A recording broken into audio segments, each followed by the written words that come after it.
C'est par une procession que les fidèles de la paroisse Saint-Jacques de Cocody, les deux plateaux, rendent hommage à la Vierge Marie pour ses bienfaits. Ils célèbrent l'Assomption, sa montée au ciel et la glorification de son corps et de son âme, une position semblable à celle de Jésus. On oublie souvent que la Vierge Marie intervient réellement dans la vie des uns et des autres. Bien sûr, elle a donné naissance à Jésus-Christ que nous vénérons, que nous adorons, mais elle-même qui l'a porté, elle continue de nous porter également comme elle a porté Jésus-Christ. Et nous ne pouvons pas nous rendre compte que nous sommes heureux aujourd'hui de la vénérer parce que c'est son jour de gloire également. C'est l'ascension de Jésus-Christ et c'est l'Assomption aujourd'hui. Donc en fait, nous la vénérons et nous sommes heureux de pouvoir être aujourd'hui en cœur avec elle. Du côté de Trècheville, à l'église catholique Notre-Dame du Perpétuel Secours, les fidèles sont présents pour témoigner leur reconnaissance à la Vierge Marie. Le Père Jean-Baptiste Acouédan appelle les chrétiens catholiques à demeurer dans la prière et surtout à être à l'image de Marie, une mère qui, à l'écoute de Dieu, a donné naissance à Jésus-Christ. Le chrétien doit être celui qui est toujours en train de chercher à entendre la voix de Dieu qui lui parle. Et ensuite, à répondre à cette voix de Dieu. Dieu parle comme Dieu a parlé à Marie par l'ange. Et l'homme doit répondre comme Marie a répondu, qu'il me soit fait. Pour les fidèles, il est bon de rendre gloire à la Mère Marie qui opère chaque jour des miracles dans leur vie. Notre pays connaît quelques moments difficiles. Il est bien que nous puissions demander l'intercession de la Vierge Marie, l'intercession de tous les saints, afin que la paix intérieure gagne le cœur des Ivoiriens et que la paix véritable touche notre pays. C'est incomparable, je suis comblée, vraiment il m'a fait grâce. Et je suis grand-mère aujourd'hui, donc vraiment je ne sais pas comment lui dire merci. J'avais tellement peur, je ne savais pas que j'allais être à la fête aujourd'hui. Et vraiment je suis contente, vraiment, je ne sais pas comment lui dire merci. L'après-midi, là, je viens danser, lui faire plaisir. Vraiment je suis contente ce matin. Je suis grand-mère et je remercie le Seigneur. Je suis allé à Lourdes l'année dernière. J'ai jamais fait Lourdes et j'arrive. J'ai dit maman, j'ai mal au genou. Prends ce genou de mon nouveau genou. C'est pour dire aux gens qu'on ne croit pas. Parce que quand on demande, on n'est pas certain. Et j'ai laissé le genou là-bas. Mais arrivé en Côte d'Ivoire, je l'ai transformé et voilà. Maman a fait beaucoup de choses pour moi. Et sans me vanter, chaque jour que Dieu fait, elle me donne ce que je veux. L'Assomption est une doctrine enseignée par l'Église catholique et à moindre degré par l'Église orthodoxe. Elle est une fête annuelle en l'honneur de Marie qui s'est transformée petit à petit en commémoration de sa mort, appelée Fête de la Dormition. Le Conseil supérieur des imams en Côte d'Ivoire, COSIM, et le Conseil des imams sunnites CODIS informent la communauté nationale que sur la base de la déclaration du Haut Conseil judiciaire des Oulémas du Royaume d'Arabie Saoudite, la station d'Arafat aura lieu, Inch'Allah, le 9 Zulhijjah 1439 Hijri, correspondant au lundi 20 août 2018. Par conséquent, la fête des Tabaski sera célébrée en Côte d'Ivoire le mardi 21 août 2018. L'ensemble des imams de Côte d'Ivoire souhaitent une bonne et heureuse fête des Tabaski à toutes et à tous. Le jour de la fête de l'Aïd el-Kébir, fête du partage et de générosité, il est fortement recommandé de multiplier prières et adorations, mais aussi aumônes et cadeaux à l'endroit des plus nécessiteux. Immeuble Postel 2001, 15e étage. Nous sommes au ministère des Transports. Malgré les vacances gouvernementales, les agents sont à leur poste. Au niveau du service communication, c'est le même engouement. Et puis, je voudrais préciser qu'il est vrai que le gouvernement est en congé actuellement, mais nous assurons toujours le travail. Nous sommes là, comme vous le constatez. L'administration, c'est une continuité. Même décor au ministère de l'équipement et de l'entretien routier. Le directeur de cabinet et son équipe sont à la tâche. Le ministre, avant qu'il ne parte en vacances, avait lancé le programme d'entretien routier, notamment le reprofilage donc des différentes voies. Les chantiers ne sont pas arrêtés. Les travaux continuent sur les différents chantiers. Voilà. Les ministres qui sont en vacances, mais on les rend compte des activités qu'on mène. Dans le même immeuble, le ministère du Tourisme et des Loisirs.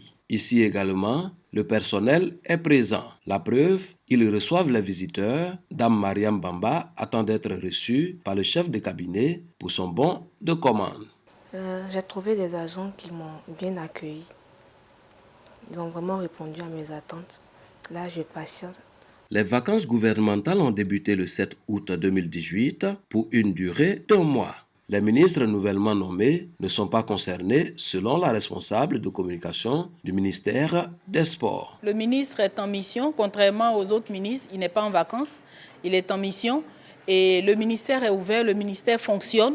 Donc toute la population peut venir pour tous ses besoins au niveau du ministère et être accueillie par tous les services. En somme, la majorité des ministères continuent de fonctionner. En dehors des ministres en congé, l'ensemble des travailleurs assurent le service.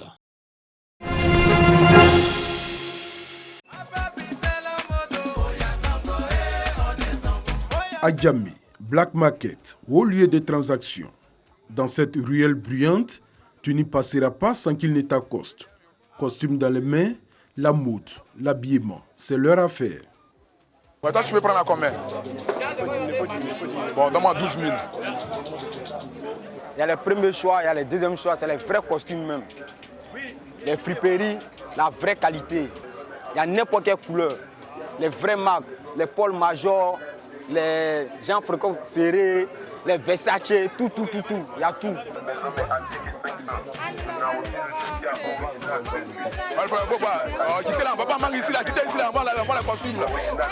Vente de costumes de seconde main en pleine rue Malfamé. Mais ne vous y trompez pas. Malgré les apparences, ce commerce à ciel ouvert est hautement fréquenté. Mais il y a des gens, il y a des gars même du plateau, des fonctionnaires. Beaucoup viennent s'approvisionner ici. Hein. Voilà, là seulement ils ne nous cachent pas.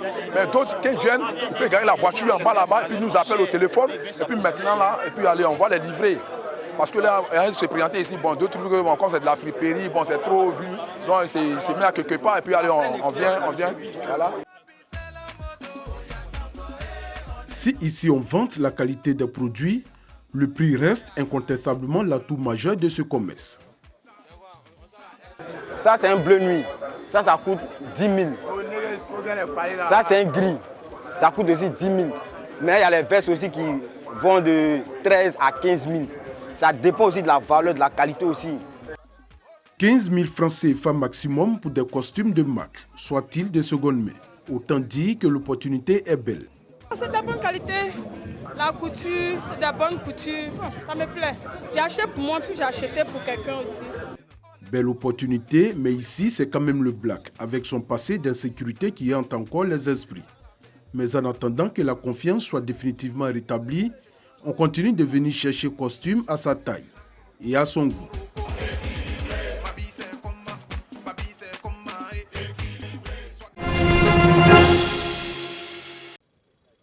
L'espoir de retrouver des survivants s'amenuise à Gênes, dans le nord de l'Italie, après l'effondrement d'un pont qui a fait au moins 39 morts et poussé le gouvernement à sévir contre la société gérant l'autoroute.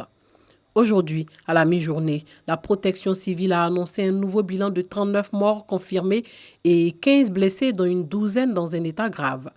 Il y a aussi encore quelques disparus. 3 enfants âgés entre 8 et 13 ans figurent parmi les victimes. Après cet effondrement, le plus meurtrier de ce type survenu en Europe depuis 2001, les sauveteurs ont lutté toute la nuit de mardi à mercredi pour tenter de trouver des survivants sous les décombres du viaduc. Le pont de plus de 1 km de long s'est effondré sur plus de 200 mètres. L'autoroute A10 relie l'Italie à la France.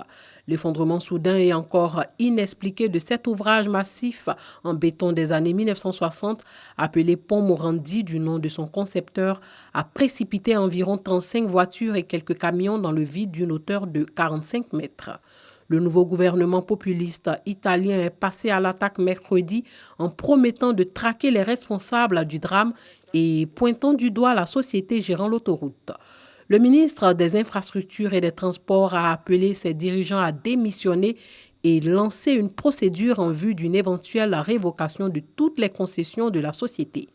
Mardi soir, le chef du gouvernement avait annoncé un plan de contrôle des infrastructures. Des équipes de pompiers, 400, ont pris part aux opérations d'épuisière. Ces équipes s'affairent toujours dans les décombres avec l'aide de chiens et de pelleteuses. Le viaduc était suspendu mercredi sur plusieurs dizaines de mètres au-dessus d'immeubles d'habitation du quartier de Saint-Pierre-d'Arena. Leurs habitants, malgré leurs protestations, ont été évacués de peur que ce morceau du pont Morandi ne cède lui aussi.